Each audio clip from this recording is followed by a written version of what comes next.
सभी को नमस्कार। आपका सैनी स्टडी सेंटर के यूट्यूब चैनल पर हार्दिक स्वागत है। आज हम स्टार्ट करने जा रहे हैं क्लास 10th मैथ्स के चैप्टर नंबर 1 से, and the first chapter is real number. So in this video we will discuss the complete chapter, that is real number. Before starting this chapter, first we will discuss what is real number or the number system. So let's get started. यहाँ देखिए, आप देख सकते हैं real number. I will try to explain in Hindi as well as English, because I feel that many students are unable to understand in English or not familiar with English terms. So I will use both the languages. First we will start real number. Real number means the combination of rational number and irrational number. Now let's start. What is rational number? A number which can be written in the form p by q, where p and q are integers and q not equal to 0. I will take an example like this: minus 4 upon 3. Here you can see minus 4 and 3 integers, and 3 not equal to 0, and this minus 4 by 3 also written in the form p by q. It means this minus 4 upon 3 is a rational number. Okay, now we will discuss about irrational number. Irrational number means a number which cannot be written in the form p by q, like root 5, root 3, root 2, all are irrational number. Pi is also an irrational number, but its value 22 by 7 is rational number, because 22 by 7 also written in the form p by q, where 22 and 7 are integers and 7 is not equal to 0. Okay, after that, rational numbers are also a combination of integers as well as fractions. तो अब आपके दिमाग में सवाल ये आता है कि रेशनल नंबर और फ्रैक्शन में डिफरेंस क्या है? What is difference between rational number and fraction? This is rational number and this is fraction. We know rational number can be written in the form p by q, where p and q are integers and q not equal to 0. The fraction also written in the form p by q, where q not equal to 0, and very important point, p and q are whole numbers, not integer. Here in rational number p and q are integers, in fraction p and q are whole numbers. It means like minus 4 by 3. Here you can see minus 4 by 3. Minus 4 is an integer, 3 is also an integer, and 3 is not equal to 0. Then this is rational number, but this is not a fraction. This minus 4 by 3 is not a fraction, because in fraction the numerator and denominator will be whole number. तो अब आप यहां देखिए कि fraction में क्या होना चाहिए? Q और P दोनों होल नंबर होने चाहिए. Okay, now the first topic of chapter number 1, that is Euclid's division lemma. देखिए, यूक्लिड्स एक साइंटिस्ट था या मैथमेटिशियन उसको हम बोल सकते हैं. तो उसने क्या किया कि उसने बोला कि दो इंटीजर्स, जैसे मान लीजिए दो पॉजिटिव इंटीजर है. सपोज एक इंटीजर मैंने ले लिया 7 और एक लिया 2. दो पॉजिटिव इंटीजर, इनमें देखिए ये 7 ग्रेटर है तो ये इसको डिवाइड करेगा. इट मींस यदि 2 7 को डिवाइड करेगा तो यहां दो यूनिक इंटीजर एग्जिस्ट करेंगे. दो यूनिक इंटीजर एग्जिस्ट करेंगे, और उन यूनिक इंटीजर्स को इनके साथ हम एक सेट में लिख सकते हैं. उस सेट को ही उसने यूक्लिड्स डिवीजन लेमा नाम दिया. तो आगे देखिए, हम इसको डिस्कस करते हैं. Let us assume a and b are any two positive integer. ये दो पॉजिटिव इंटीजर हैं आपके, where a is greater than b. Now there exist two q and r, two integer q and r. These are also positive integer q and r, such that a is equal to bq plus r. Means this q is constant and this r is a remainder, and the range of r, this r is a remainder, it means its range is 0 less than equal to r less than b। अब आप बोलेंगे कि ये इसका मतलब क्या है। देखिए जैसे ही हमने मान लीजिए 7 को 2 से डिवाइड किया तो यहां आपका 3 कोसेंट आएगा, this 6 and it become 1, this is a remainder, ये आपका रिमाइंडर हो गया और ये आपका क्या हो गया, quotient, this is quotient and this is divisor और दिस इज डिविडेंड।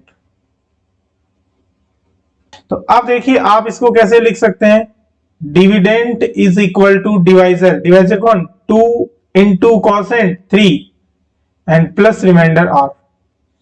हमारे पास दो a और b, this is a and this is b, a और b दो पॉजिटिव इंटीजर थे। अब इनको यदि हमने डिवाइड किया तो दो यूनिक इंटीजर आ गए q and r, this is q quotient and this is r remainder.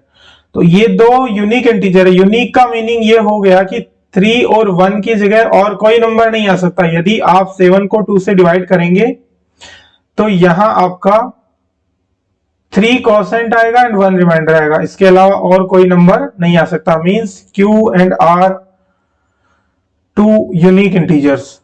तो अब देखिए ये इस तरह से हम इसको लिख सकते हैं, dividend 7 is equal to divisor into quotient plus remainder. तो ये एक थ्योरम था, वो यूक्लिड्स ने दिया था। अब इसमें देखिए एक टर्म आ रही है आपकी lemma. What is the meaning of lemma? Lemma क्या होता है? देखिए लेमा एक प्रूवन स्टेटमेंट है, एक प्रूवन स्टेटमेंट है। Lemma is a proven statement which helps to find the solution of the other problems. जैसे मान लीजिए कि एक आपका क्वाड्रेटिक इक्वेशन है और इसका जो क्वाड्रेटिक फॉर्मूला है like this, x is equal to minus B plus minus root B square minus 4ac upon 2a, ये आपको दिया हुआ है। अब ये एक प्रूवन स्टेटमेंट है, अगर आप यहाँ a b c का वैल्यू पुट करेंगे तो आपके पास में x का वैल्यू आएगा। अब देखिए a और b और c को जब हम चेंज करेंगे तो आपका वेरिएबल का जो भी डिफरेंट डिफरेंट वैल्यूज आपके आएंगे। इसी तरह से लेमा एक proven statement, it means dividend is equal to divisor into quotient plus remainder, ये स्टेटमेंट एक प्रूव्ड है। अब अगर आप यहाँ डिविडेंड और डिवाइजर को चेंज करेंगे तो आपका कोसेंट और रिमाइंडर अपने आप से चेंज हो जाएगा, कोसेंट और रिमाइंडर अपने आप से चेंज हो जाएगा और हमारे पास में डिफरेंट डिफरेंट जो इंटीजर्स हैं उनको जब हम डिवाइड करेंगे then quotient and remainder will come out different. Now what is Euclid's division algorithm? Euclid's division algorithm, तो देखिए algorithm क्या होता है?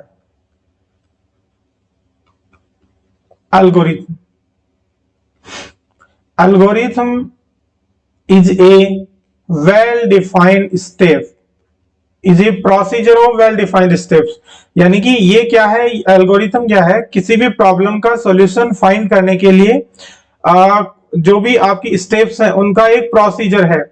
इसको आप ऐसे समझ सकते हैं कि जैसे मान लीजिए हमें बाइक स्टार्ट करना है। अब बाइक स्टार्ट करने के लिए हम क्या करेंगे, सबसे पहले उसमें चाप की लगाएंगे, फिर उसको स्टार्ट करेंगे, गियर डालेंगे तो वो अपने आप से चलने लग जाएगी। उसी तरह से अगर हम किसी प्रॉब्लम को सॉल्व करते हैं तो उसका एक प्रोसीजर होता है, उस प्रोसीजर को ही नाम दिया गया है यूक्लिड्स डिवीजन एल्गोरिथम। इसमें यूक्लिड्स लेमा का यूज होगा। It means with the help of Euclid's lemma we will find highest common factor of two positive integer through this method, and this method is known as Euclid's division algorithm. तो देखिए इसमें मान लीजिए हमारे पास में दो positive integer हैं, एक a है और एक b है। दो पॉजिटिव इंटीजर हैं, एक a और b, a is greater than b। अब देखिए अगर a बड़ा है मींस ग्रेटर है तो b इसको डिवाइड करेगा, और जैसे ही डिवाइड करेगा तो यूक्लिड्स डिवीजन लेमा हम उसमें यूज करेंगे। तो देखिए applying Euclid's division lemma we can write this, a is equal to bq plus r where the range of r is like this। अब जब आप a is equal to bq plus r note करेंगे, जैसे ही लिखेंगे इसको, in this step if r remainder becomes 0, then its divisor b is the highest common factor of a and b। इसका मतलब यह हुआ कि a और b हमने दो इंटीजर्स लिए और उसमें यूक्लिड्स डिवीजन लेमा यूज किया। जैसे ही मान लीजिए हमने यूक्लिड्स डिवीजन लेमा यूज किया और यदि अपना रिमाइंडर 0 आ गया तो उसी स्टेप में जो डिवाइजर होगा वो क्या हो जाएगा, हाईएस्ट कॉमन फैक्टर हो जाएगा। जैसे देखिए इसका एक एग्जांपल आपको मैं लेके बताता हूं। मान लीजिए दो पॉजिटिव इंटीजर, एक इंटीजर लिया मैंने 2 और एक ले लिया 4। ऑब्वियसली 4 इज ग्रेटर, तो अब क्या करेंगे, देखिए हम लिखेंगे 4 इज इक्वल टू 2 इंटू, अब आपको पता है कोसेंट यहाँ कितना आएगा, अगर आइडिया नहीं लगे डायरेक्ट तो आप ऐसे करके देख सकते हैं। 2 कोसेंट आएगा, देन 4 और 0 रिमाइंडर 0, तो यहाँ आएगा कोसेंट 2 प्लस रिमाइंडर 0। अब देखिए जैसे ही हमने इसमें यूक्लिड्स डिवीजन लेमा यूज किया हमारा रिमाइंडर क्या आ गया, रिमाइंडर आ गया 0।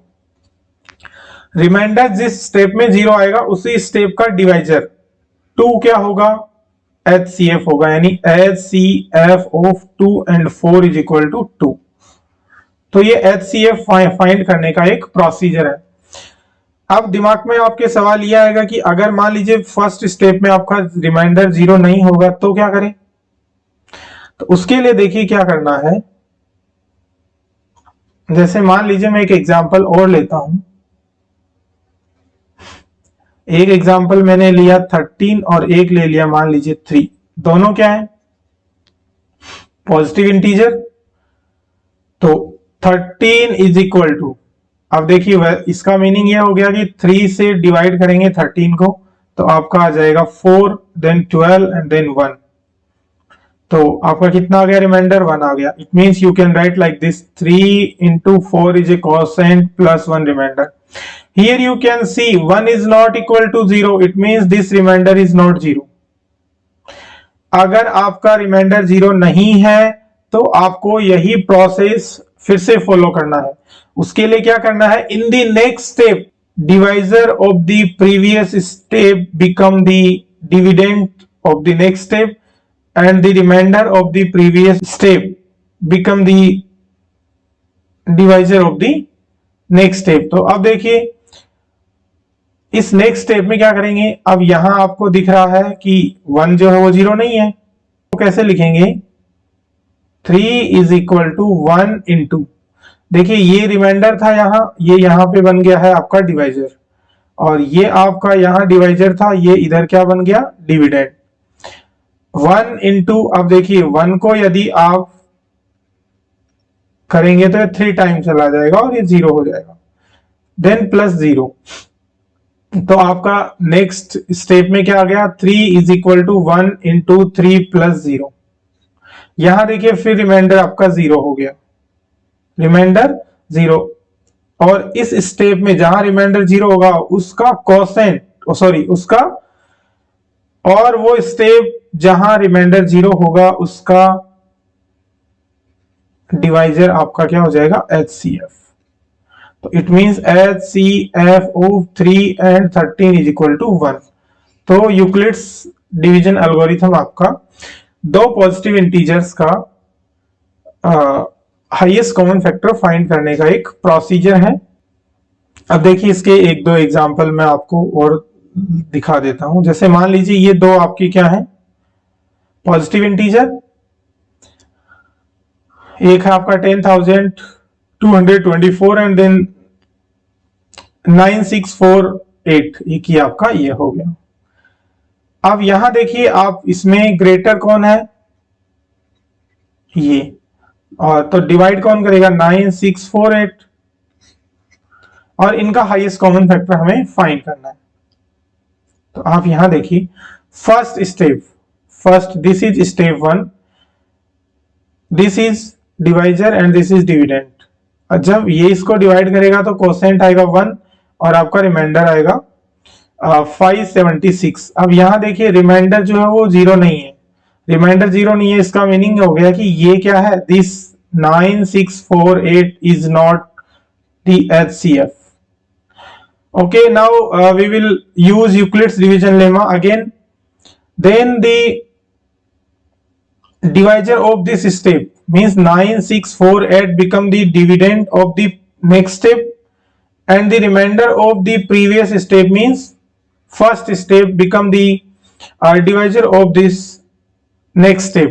तो अब देखिए ये इसको डिवाइड करेगा, फिर से अपने पास कोसेंट आएगा और रिमाइंडर आएगा। अब यहां भी r जीरो नहीं है, यहां भी आपका r जीरो नहीं है, तो ये 576 आपका 576 जो है वो क्या होगा, 576 आपका, एक मिनट, ओके 576 HCF नहीं होगा। अगेन हम इसमें यूक्लिड्स डिवीजन लेमा यूज करेंगे। ये 576 देखिए ये डिविडेंड बन गया और ये आपका डिवाइजर बन गया। फिर से कोसेंट 1 और रिमाइंडर, यहां भी रिमाइंडर जीरो नहीं है। अगेन इसमें हम यूज करेंगे, ये देखिए, और यहां देखो इस स्टेप में आपका रिमाइंडर जीरो आ गया। जिस स्टेप में रिमाइंडर जीरो आएगा उसका डिवाइजर क्या हो जाएगा, HCF। तो ये इन दोनों का HCF क्या आ गया, ये आ गया। ठीक है, इसको आप इस मेथड से भी कर सकते हैं, ये वाला भी यूज कर सकते हैं, बट यूक्लिड्स डिवीजन लेमा अगर हमें स्पेसिफिक दिया है, अब इन the question it is given that find the highest common factor using Euclid's division lemma, then we have to find the highest common factor of the given positive integer through this method only. Okay, next is, हाँ अब देखिए एक और example जो I think book में ऐसा कोई example नहीं है कि आपको तीन जो पॉजिटिव इंटीजर है उनका highest common factor with the help of Euclid's division lemma how to find. यहां देखिए तीन पॉजिटिव इंटीजर आपको दिए हुए हैं और इनमें आपको क्या करना है, इनका HCF निकालना है। HCF बाय फैक्टराइजेशन मेथड तो हम इजीली इनके प्राइम फैक्टर्स बना के निकाल सकते हैं, बट यूक्लिड्स डिवीजन लेमा से कैसे निकालेंगे, तो उसके लिए देखिए पहले आप फर्स्ट दो का HCF निकालिए, वही यूक्लिड्स डिवीजन लेमा का मेथड लगा के। फर्स्ट दो 567 एंड देन 441, पहले दो को लिया हमने और इन दोनों का HCF हमने यहां निकालिया 63।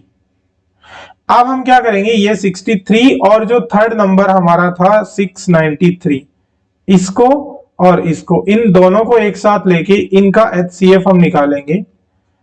तो अब देखिए 693 और 63 इनका HCF निकालेंगे वही यूक्लिड्स डिवीजन लेमा से। यहां आपका रिमाइंडर जीरो हो गया और जहां रिमाइंडर जीरो होगा उस स्टेप का डिवाइजर क्या हो जाएगा, HCF हो जाएगा। किसका, इनका। अब आप एक चीज देखिए कि इन दोनों का HCF आ गया 63, ठीक है, और ये 60, इसका मीनिंग क्या हुआ कि 63 इनका हाईएस्ट कॉमन फैक्टर है और हमने 63 और इन दोनों का हमने किया तो यहां भी आपका आ गया 63। मीनिंग ये हुआ कि इसमें भी आपका क्या है 63 हाईएस्ट कॉमन फैक्टर, तो इन तीनों में हाईएस्ट कॉमन फैक्टर क्या हो गया 63। तो इस तरह से हम निकाल सकते हैं। फिर आगे देखिए, ये कुछ यूक्लिड्स डिवीजन लेमा के एग्जांपल हैं, ये बुक्स के एग्जांपल ही हैं कुछ जो इस तरह से हम देख सकते हैं। उसके बाद next topic is fundamental theorem of arithmetic. According to the fundamental theorem of arithmetic, it is said that every composite number can be expressed or factorized as a product of prime factors। इसका meaning ये हुआ कि कोई भी composite number है, देखिए पहले तो हम बात करते हैं कंपोजिट नंबर और एक होता है prime number and then composite number. What is prime number and what is composite number?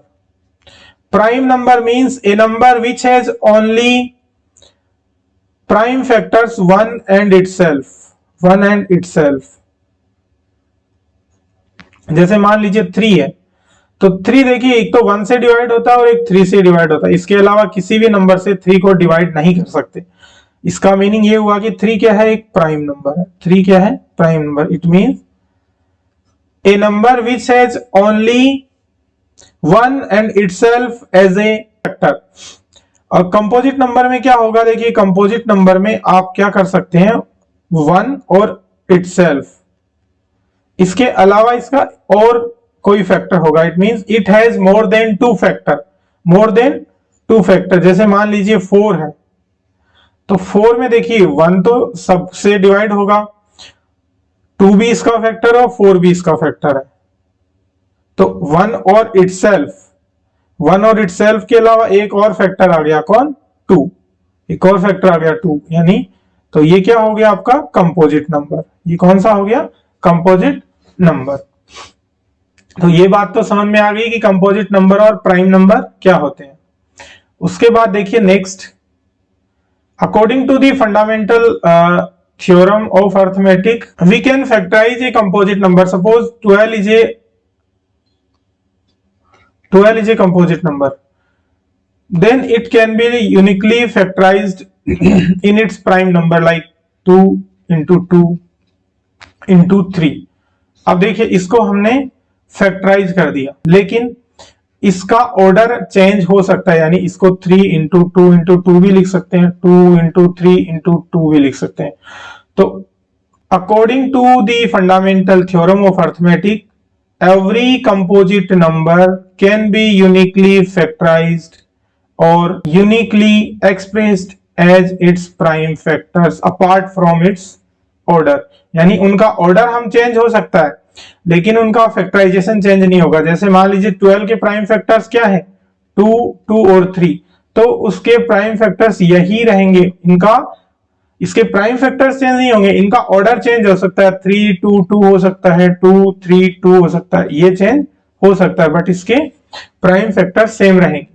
अब ये फैक्टराइजेशन मेथड से HCF और LCM निकालने का जो मेथड है वो तो हमने 9th और 8, 7, 6 सब क्लासों में पढ़ा है, तो इजीली हम उसको देख सकते हैं। एक देखिए, एक फॉर्मूला बोल सकते हैं उसको कि A और B कोई दो इंटीजर है आपके, तो इनका HCF of A and B and LCM of A and B, HCF और LCM इन दोनों का प्रोडक्ट, इनका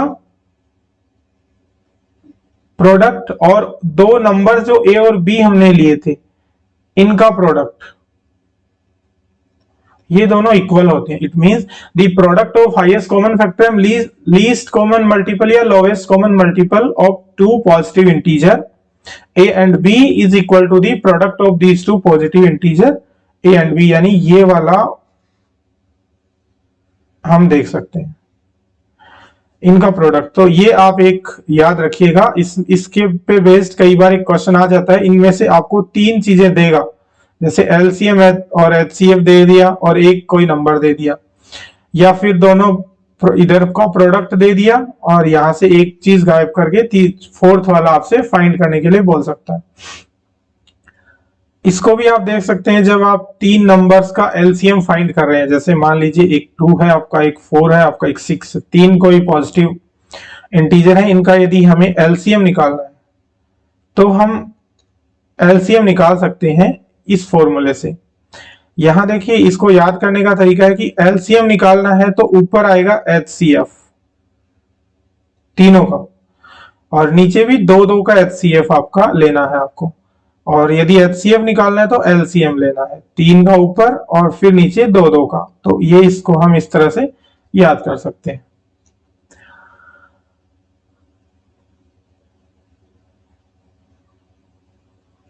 ओके, इस चैप्टर के जो बाकी टॉपिक हैं उनको हम नेक्स्ट वीडियो में डिस्कस करेंगे। आई होप आपको आज जो हमने डिस्कस किया वो समझ में आया होगा, और अगर कोई प्रॉब्लम रही या तो आप कमेंट बॉक्स में मुझे कमेंट करके बता सकते हैं। I will try to explain in the next video. Thank you everyone.